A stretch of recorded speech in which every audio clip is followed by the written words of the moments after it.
belangrijkste nieuws uit Curaçao in het Nederland. Access Journaal, vers van de pers.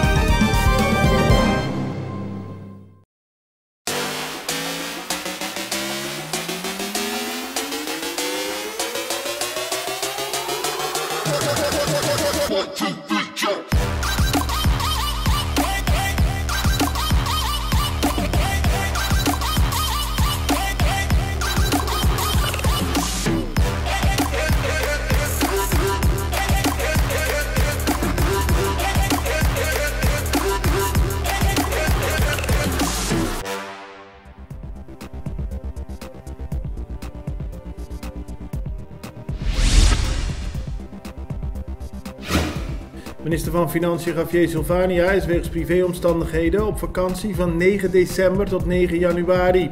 De extra meldt dat hij voor zijn vertrek duidelijke instructies heeft achtergelaten aan het ministerie van Financiën. Iedereen dient zich zonder uitzondering te houden aan de wet en regelgeving, ondanks eventueel anders luidende instructies van de minister van Financiën ad interim. Minister van Financiën ad interim is Charles Cooper. En Silvania heeft duidelijk gemaakt dat het personeel niks mag doen dat tegen de regels is of dat niet in de lijn met het beleid van Silvania is. Minister-president Gilmar Pik-Pisas heeft gisteren de bevolking van Curaçao gewaarschuwd. Niemand wil een nieuwe lockdown tijdens de feestdagen. Het nieuw virus, genaamd Omicron, is bezig aan een opmars rond de wereld. En we moeten doen wat in ons vermogen ligt om te voorkomen dat er dadelijk vervelende maatregelen moeten worden genomen. Dat was de boodschap van Pisas. Dus 60-plussers, haal je boostershot. Mensen die nog niet gevaccineerd zijn, haal je vaccinatie. En laten we zo goed mogelijk voorbereid zijn om het nieuwe virus geen kans te geven. Aldus Pisas. Na Colectra, nós toma tempo para servir ora com mais de comunico. Llama-nos centro de cliente na telefone 0800-035 de jaluna para jabierne voor die setor de mente te cu setor de noche para turno serviço nang of patrão cita. Se você traz cita para já sabra, também por hora.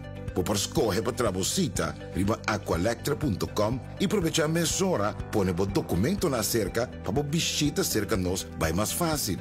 Sim, a Colectra su centro de cliente wordt klaar para servir na momento que você comini abo.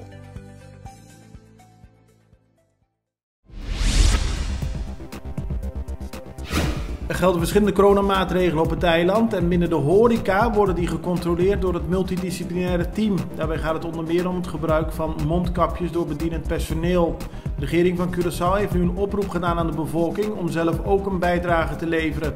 Als er iemand in een horecagelegenheid een klant bedient zonder mondkapje, zeg er dan wat van. Zolang mensen weigeren bediend te worden door mensen met een mondkapje in het horeca, houden we het virus verder van ons vandaan, aldus de regering. Het Omicron-virus is nog niet geregistreerd op Curaçao, maar het komt eraan. Dat zei epidemioloog Izzy Gerstenbloed gisteren. Hij benadrukte dat de bevolking van Curaçao voorzichtig moet zijn met bezoek uit het buitenland, waaronder Nederland. Het Omicron-virus is snel overdraagbaar en daarom moeten we afstand houden van mensen die uit het buitenland komen, aldus Gerstenbloed.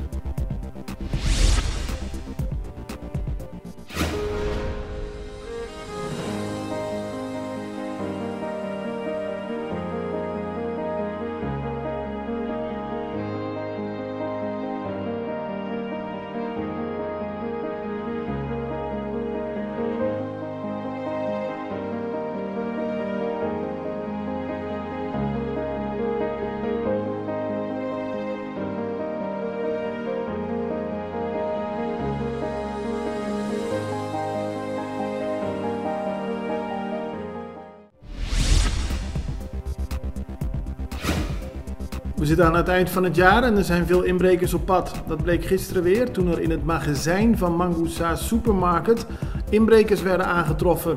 De politie was gewaarschuwd en zag 4 mannen bezig met het inbreken in een magazijn. 3 wisten te vluchten, 1 kon worden aangehouden.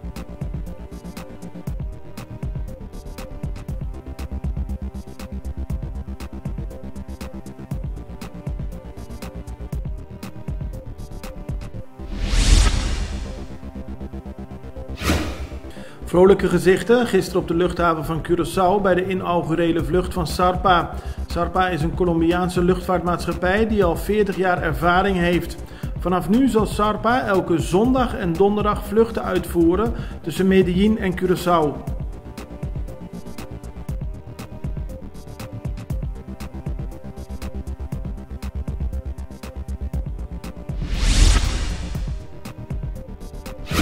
Traditiegetrouw reikt Maduro en Corielsbank aan het eind van het jaar haar prijzen uit. Dit gebeurt al voor 25 achtereenvolgende jaren.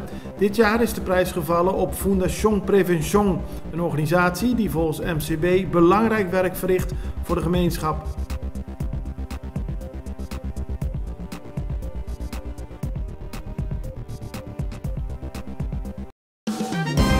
Het belangrijkste nieuws uit Curaçao in het Nederland. Extra Journaal, vers van de pers.